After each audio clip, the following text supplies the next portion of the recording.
Welcome to Suman TV. నేను మీ నవీన్. ప్రస్తుతం నేను ట్రీట్మెంట్ రేంజ్ హాస్పిటల్లో ఉన్నాను. సో ఇక్కడ వచ్చేసేసి ఓటీ థియేటర్లోకి వచ్చాను. ఎందుకంటే చాలా వరకు కూడా సర్జరీ జరుగుతున్నంత వరకు అనెస్థీసియా స్పెషలిస్ట్ అనేవాళ్ళు చాలా ఇంపార్టెంట్. వారికి ఎంత డోసులో మత్తు ఇవ్వాలి పేషెంట్కి అని చెప్పేసి వారికి మాత్రమే తెలిసి ఉంటుంది. సో మనతో ఉన్నారు ప్రముఖ అనెస్థీసియా స్పెషలిస్ట్ డాక్టర్ రవితేజ గారు. హాయ్ సార్, నమస్తే అండి. నమస్తే సార్, ఏంటి సార్ మొత్తానికి ఒక చిన్న సైజ్ రోబోలాగా కనపడతా ఉంది. ఇది అంటే మత్తు ఇచ్చే మిషన్ అంటే ఇది? అవునండి, దీన్ని అనెస్థీషియా వర్క్ స్టేషన్ అంటారు. యూజువల్గా జనరల్ అనెస్థీషియా మనం ఏదైతే ఇస్తూ ఉంటామో ఆ జనరల్ అనెస్థీషియా ఇచ్చే టైంలో అనమాట ఈ వర్క్ స్టేషన్ మనకు చాలా యూస్ఫుల్ అవుతుంది అనమాట. దీంట్లో ఏంటంటే 3 సిస్టమ్స్ ఉంటాయన్నమాట. ఒకటి మనకి ప్రెజర్ సిస్టమ్. ప్రెజర్ సిస్టమ్ ఏంటంటే ఈ ఎయిర్, ఆక్సిజన్, నైట్రస్ ఇవన్నీ ఈ గ్యాసెస్ ఏవైతే ఉంటాయో సెంట్రల్ సప్లై నుంచి మనకి ఇక్కడికి వస్తూ ఉంటుంది అనమాట. అవి హై ప్రెజర్స్లో ఉంటాయి. ఆ హై ప్రెజర్స్ని ఇంటర్మీడియట్ ప్రెజర్స్ అని, లో ప్రెజర్స్ అని ఇక్కడ వరకు తీసుకొస్తారు. ఇవన్నిటికి ప్రెజర్ రెగ్యులేటర్స్ ఇవన్నీ వర్క్ స్టేషన్స్లో ఉంటాయి అనమాట. నెక్స్ట్ ఇంకా ఫంక్షనల్ సిస్టమ్కి వచ్చేసి ఇక్కడ వీటిలలో దీన్ని వేపరైజర్ అంటారండి. అంటే అనెస్థీషియాకి ఇది వరకు మనం క్లోరోఫామ్ ఇచ్చి మత్తిచ్చే వాళ్ళు ఐదని అనేవాళ్ళు అంటారు కదా. ఇప్పుడు ఏంటంటే ఈ మధ్య కాలంలో వచ్చిన వాటిలో ఈ వేపరైజర్స్ యూజ్ చేస్తారనమాట. దీంట్లో డిఫరెంట్ టైప్స్ ఆఫ్ గ్యాసెస్ ఉంటాయి. ఐసోఫ్లూరెన్, సివోఫ్లూరెన్, హాలోథిన్, ఇట్లా డిఫరెంట్ టైప్స్ ఆఫ్ డెస్ఫ్లూరెన్ ఇలా ఉంటాయి అనమాట అనెస్థీషియా గ్యాసెస్ ఇవి. దాంతోపాటు ఇది బ్రీతింగ్ సర్క్యూట్ అంటారు. దీంట్లో నుంచే పేషెంట్ మనకి ఏదైతే కనెక్ట్ చేస్తామో ఆక్సిజన్ తీసుకుంటారు, కార్బన్ డైఆక్సైడ్ వదులుతారు. అయితే ఎప్పుడైతే ఆక్సిజన్ తీసుకొని కార్బన్ డైఆక్సైడ్ వదులుతూ ఉంటారు, ఈ కార్బన్ డైఆక్సైడ్ ఎక్కడికి వెళ్తుంది అనే డౌట్ కూడా మీకు రావచ్చు. ఆ కార్బన్ డైఆక్సైడ్ దీన్ని స్కావెంజింగ్ సిస్టమ్ అంటారు. అంటే ఈ సోడా లైమ్ అనేది ఒకటి ఉంటుంది అనమాట. అది ఆ కార్బన్ డైఆక్సైడ్ ని పీల్ చేసుకుంటుంది. అది ఫిల్టర్ చేసేసుకొని తిరిగి మళ్ళీ నార్మల్ ఆక్సిజన్ ని పేషెంట్ కి మనం పంప్ చేస్తాం. ఇది ఏంటంటే చాలా వరకు ట్రీట్మెంట్ రేంజ్ హాస్పిటల్లో పైల్స్ సర్కంసెషన్ సర్జరీలు ఎక్కువగా జరుగుతూ ఉంటాయి. అదేవిధంగా ఈ లింఫనాయిడ్స్కి సంబంధించిన సర్జరీలు కూడా జరుగుతూ ఉంటాయి.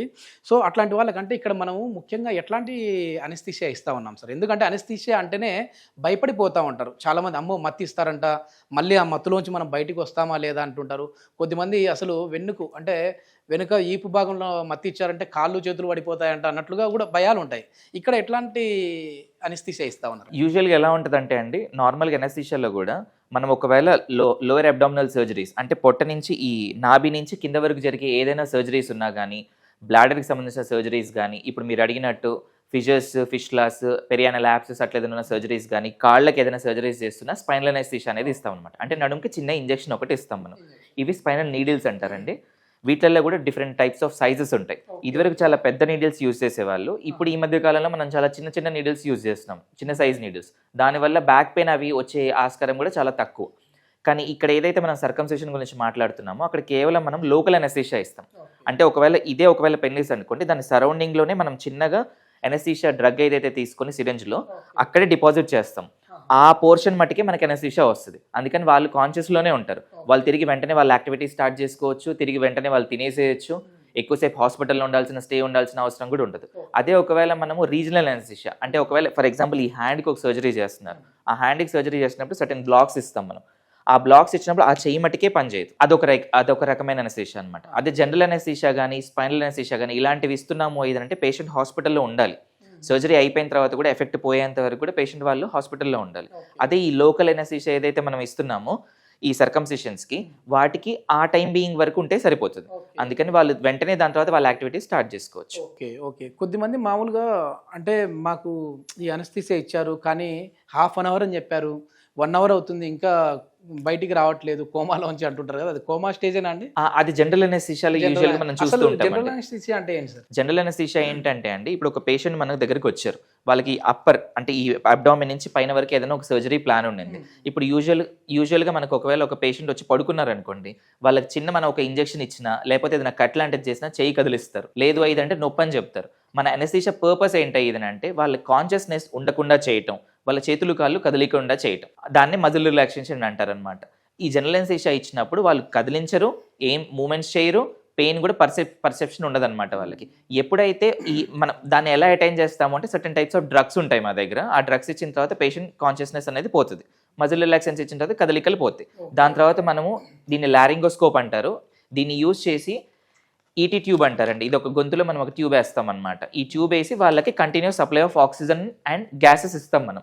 వన్స్ ఎప్పుడైతే సర్జరీ అనేది కంప్లీట్ అవుతుందో ఈ గ్యాసెస్ ఇవన్నీ కట్ చేసేసి దాని తర్వాత ట్యూబ్ అనేది బయటికి తీసేస్తాం. అప్పుడు వాళ్ళు ఎప్పుడైతే ఫుల్ కాన్షియస్ ఉంటారో వాళ్ళు ప్రాపర్గా వాళ్ళంతటి వాళ్ళు గాలి తీసుకుంటూ ఉంటారు, వాళ్ళని మనం రూమ్కి షిఫ్ట్ చేస్తాం. ఓకే. ఇది ఏంటంటే మామూలుగా ఒక్కొక్క బాడీని బట్టి వాళ్ళ డోసేజ్ ఉంటుంది Definitely. లేదంటే ఎట్లా ఉంటుంది? ప్రతి డ్రగ్ ప్రతి ఏదైతే ఉంటాయో వాటి డిఫరెంట్ టైప్స్ ఆఫ్ కాన్సన్ట్రేషన్స్ ఉంటాయి, డిఫరెంట్ టైప్స్ ఆఫ్ కంపోజిషన్స్ ఉంటాయి అనమాట. కొన్ని వాటిలో ప్రిజర్వేటివ్స్ అని కూడా యూజ్ చేస్తూ ఉంటారు. ఇప్పుడు మనం ఒక చిన్న పిల్లాడిని అంటే ఒక 1 year కిడ్ని తీసుకొని ఒక 85 years 90 years ఒక పర్సన్ని తీసుకున్న ప్రతి ఒక్కరికి వాళ్ళ డోసేజ్ అనేది మారుతూ ఉంటుంది. డిఫరెంట్ టైప్స్ ఆఫ్ డోసేజెస్ ఉంటాయి. అలానే ఇప్పుడు ఒకవేళ పెద్దవాళ్ళు ఎవరన్నా ఉన్నారు, వాళ్ళకి డిఫరెంట్ టైప్స్ ఆఫ్ కండిషన్స్, వాళ్ళ కోమార్బిటీస్ ఉంటాయి. అంటే ఒకళ్ళకి బీపీ ఉండొచ్చు, షుగర్ ఉండొచ్చు, థైరాయిడ్ ఇష్యూస్ ఉండొచ్చు, ఆస్మా ఉండొచ్చు. ఇట్లా రకరకాలుగా ఉన్న పేషెంట్స్ ఏవైతే ఉంటారో వాళ్ళకి మనం అప్రోప్రియేట్ డోసెస్ ఇవ్వాలి. కొంతమందిలో డోసెస్ ఎక్కువ ఇవ్వాల్సి వస్తుంది, కొంతమందిలో డోసెస్ తక్కువ ఇవ్వాల్సి వస్తుంది. దాని అకార్డింగ్లీ ప్లాన్ చేసుకోవాలి. ఓకే. కాంప్లికేషన్ అనేవి ఏముంటాయి సార్? అంటే ఎట్లాంటి వాళ్ళకు ఇప్పుడు కొంచెం వీళ్ళకి సర్జరీ వద్దండి, ఎందుకంటే అనెస్థీసియా ఇచ్చినా కూడా వీళ్ళు మళ్ళీ నార్మల్ స్టేజ్కి రావడానికి టైం పడుతుంది అనే స్టేజెస్ ఏముంటాయి సార్? అంటే ఇప్పుడు ఒక ఎగ్జాంపుల్, ఒక బీపీ ఉన్న పేషెంట్ కానీ ఒకవేళ హార్ట్ ఇష్యూస్ ఏదైనా ఉన్న పేషెంట్స్ తీసుకున్నాం అనుకోండి, మనం ఎక్కడ జాగ్రత్తలు తీసుకోవాలి ఏదనంటే పేషెంట్ని మనం అంటే ఈ ట్యూబ్ వేసేదని చెప్తున్నాం కదా, దాన్ని ఇంట్యూబేషన్ అంటారు అనమాట. ఈ ఇంట్యూబేషన్ చేసినప్పుడు కూడా ఒక రెస్పాన్స్ వస్తుంది, అంటే ఒక బాడీ ఒక రెస్పాన్స్ వస్తుంది. బీపీ పెరగడం, హార్ట్ రేట్ పెరగడం ఇట్లాంటివి ఉంటుంది అనమాట. ఇవి వీటిని కంట్రోల్ చేయటము. దాని తర్వాత డ్యూరింగ్ ఎనెస్థీషియా కూడా సర్జరీ కానీ ఎనెస్థీషియా కానీ బాడీ మీద ఒక స్ట్రెస్, ఈ స్ట్రెచ్ ఇచ్చినప్పుడు బాడీ ఏంటంటే ఒక విధంగా రియాక్ట్ అవుతుంది. అప్పుడు బీపీ, హార్ట్ రేట్ ఫ్లక్చువేషన్స్ ఇవన్నీ అవుతూ ఉంటాయి. ఇవి అవుతున్నప్పుడు వాటిని మనం కేర్ఫుల్గా కంట్రోల్ చేస్తూ ఉండాలి. అవి ఎప్పుడైతే మనం కంట్రోల్ చేయలేమో అట్లాంటి టైంలో బాడీ అనేది డిఫరెంట్గా రియాక్ట్ అవుతుంది. ఆ రియాక్ట్ అయినప్పుడు సడన్గా బీపీ పడిపోవడం, సడన్గా బీపీ ఎక్కువ అవ్వడం, దానివల్ల బ్రెయిన్ మీద కూడా ఎఫెక్ట్ పడటం, వీటన్నిటి ఎఫర్ట్స్ వల్ల సడన్గా ఒకవేళ హార్ట్ అటాక్ లాంటివి కూడా రావచ్చు అనమాట. హార్ట్లో డిఫరెంట్ ఎరిథమియాస్ అంటారు, అవి కూడా రావచ్చు. సడన్ కార్డియాక్ అరెస్ట్ అవ్వచ్చు. ఇవి కాంప్లికేషన్స్. యూజువల్గా మోస్ట్లీ ఏం అవ్వకుండా మేము అవాయిడ్ చేస్తాం. ఆ ప్రాబ్లమ్స్ ఉన్నాయంటే వాళ్ళని మీరు చెప్పేసేస్తారు, ఈ ప్రాబ్లం ఉంది, దీనికి ముందుగానే కొంతమందిని మెడిసిన్స్ తోనే మీరు క్యూర్ చేసుకోండి అని చెప్పేటట్టు. కానీ ఇక్కడ ట్రీట్మెంట్ రేంజ్ లో అంత లేదు, ఎందుకంటే పైల్స్, సర్కము మెయిన్ ఇక్కడ జరుగుతూ ఉంటాయి. ఇవన్నీ చాలా చిన్న సర్జరీస్ అండి, చాలా మైనర్ సర్జరీస్. దానికి అసలు భయపడాల్సిన అవసరం కూడా ఏం లేదు. పైల్ సర్జరీ చేయించుకోవాలంటేనే భయపడిపోతూ ఉంటారు కదా. సర్కం అంటే అసలు అక్కడ ఉన్న సెన్సిటివ్ పార్ట్ అంగం దగ్గర మీరు ఇట్లా ఇంజక్షన్లు కానీ లేదంటే అక్కడ ఖర్చు చేయడం కానీ చేసే వాళ్ళు ఉంటారు. అట్లాంటి వాళ్ళకి ఏం చెప్తారంటే భయపడే వాళ్ళకి? భయపడాల్సిన అవసరం ఏం లేదండి. ఇప్పుడు మనం ఇది సిరంజ్ తీసుకున్నాం అనుకోండి, దీంట్లో మనం డ్రగ్ తీసుకుంటాం. ఈ నీడిల్ కూడా యూజ్ చేయమండి. దీనికంటే చాలా చిన్న నీడిల్ ఏదైతే ఉంటుందో ఆ నీడిల్ మనం యూజ్ చేస్తాం.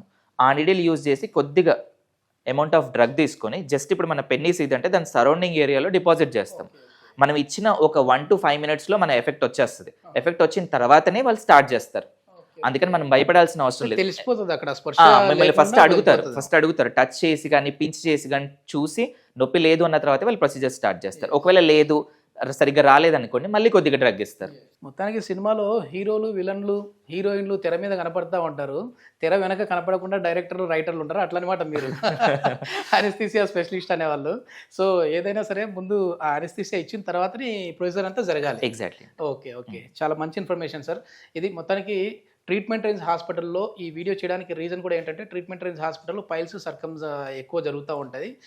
అందరూ కూడా భయపడిపోతూ ఉంటారు, అమ్మో అది సెన్సిటివ్ పార్ట్స్ కదా, అక్కడ కట్ చేసేసారు అని అంటే ఎట్లా ఇబ్బంది అని అనుకుంటా ఉంటారు. అట్లాంటి ఏమి ఉండదు. చిన్న అనెస్థీసియా ఇచ్చేసేసి ఇట్లాంటి స్టాప్లర్స్తో వచ్చేసి వాళ్ళకి సర్జరీ చేసే విధంగా ఉంటుంది. సో దీని గురించి ఫర్దర్ ఇన్ఫర్మేషన్ అంటే ఏదైనా సర్కమ్ కావచ్చు, అదేవిధంగా పైల్స్ సర్జరీ కావచ్చు, దీని గురించి ఇన్ఫర్మేషన్ ఇంకా కావాలి అని అంటే హాస్పిటల్ వారి కాంటాక్ట్ నెంబర్ ప్రొవైడ్ చేస్తా ఉన్నాం, మీరు నేరుగా వారితో మాట్లాడచ్చు. Thank you sir. Thank you.